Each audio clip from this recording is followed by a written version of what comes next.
Price Lord. கர்த்தருடைய பரிசுத்த நாமம் மகிமைப்படுவதாக. இன்றைக்கு தாவீதுடைய குணாதிசயங்களில 6வது காரியங்களை பற்றி நாம் பார்க்க போகிறோம்.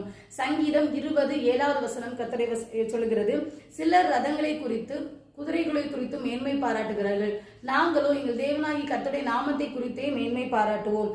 அவர்கள் முறிந்து விழுந்தார்கள், நாங்களோ எழுந்து நிமிர்ந்து நிற்கிறோம் என்று சொல்லி சங்கீதக்காரன் சொல்கிறான்.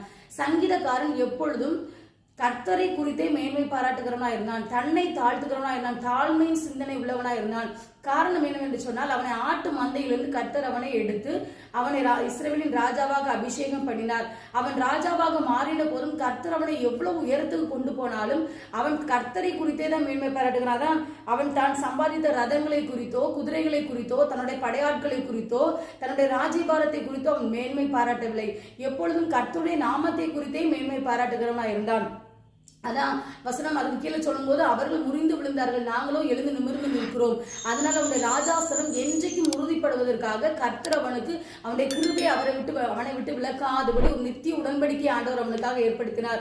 இந்த தாவீது ராஜா உடன்படிக்கை பெட்டிக்கு முன்பதாக நடனம் ஆடும் போது கூட மீகாள் அவனை நிந்திக்கிறாள். ஆனால் அந்த தாவீது அப்பொழுது சொல்லுகிற ஒரு வார்த்தை, அதற்கு தாவீது மீகாளை பார்த்து, உன் தகப்பனை பார்க்கிலும் அவருடைய எல்லா வீட்டாரை பார்க்கிலும் என்னை இஸ்ரவேலின் ராஜாவாக இஸ்ரவேலே ஆகிய கர்த்தருடைய ஜனத்தின் மேல் தலைவனாக கட்டளையிடும்படிக்கு தெரிந்து கொண்ட கர்த்தருடைய சமூகத்துக்கு முன்பாக ஆடி பாடினேன். இதை பார்க்கிலும் இன்னும் நீஸ்தனம் என் பார்வைக்கு அர்ப்பணமாவேன் என்று சொல்லி தன்னை தாழ்த்துகிறான். அந்த சவுளோட கைக்கு தப்புவித்து சவுளை பார்க்கிலும் ஆண்டவர் தாவீதை மேன்மைப்படுத்தி வைத்திருந்தாலும் அவன் மீகாளிடத்துல சொல்கிற வார்த்தையை நம்ம பார்த்தோம்னா ரொம்ப ஆச்சரியப்படுத்துகிறது. இதை பார்க்கிலும் இன்னும் நீசனமாவேன், இன்னும் அர்ப்பணமாவேன் என்று சொல்லி தன்னை தாழ்த்துகிறான்.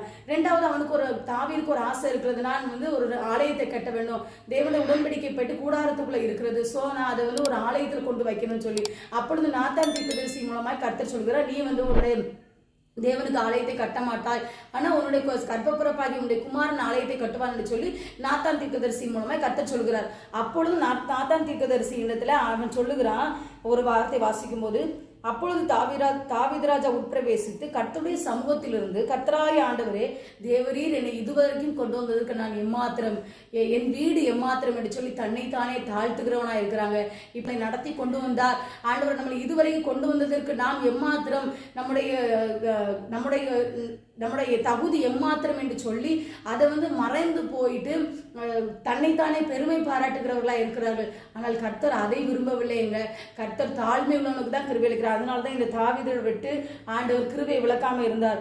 2 சாமுவேல் 7வது அதிகாரம் 15வது வசனத்தில் வாசிக்கும் போது, உனக்கு முன்பாக தள்ளிவிட்ட சவுலிடத்திலிருந்து என் கிருபை விளக்கினது போல உன்னை விட்டு என் கிருபை விளக்க மாட்டேன் என்று சொல்லி ஆண்டவர் உனக்கு கிருபை இன்னும் அதிகமாய் கொடுக்கிறார். வசனம் தெளிவாய் சொல்கிறது, அவர் தாழ்மை உள்ளவர்களுக்கு கிருபை அளிக்கிறார், பெருமை உள்ளவர்களுக்கு எதிர்த்து நிற்கிறார். தாவீது தாழ்மை உள்ளவனா இருந்ததுனால கிருபையை பெற்றுக்கொண்டான். அந்த கிருபையை பெற்றுக்கொள்ள நீங்களும் காத்திருங்கள், தாழ்மை உள்ளவர்களாக காணப்படுங்கள். ஆமென். Thank you. God bless you.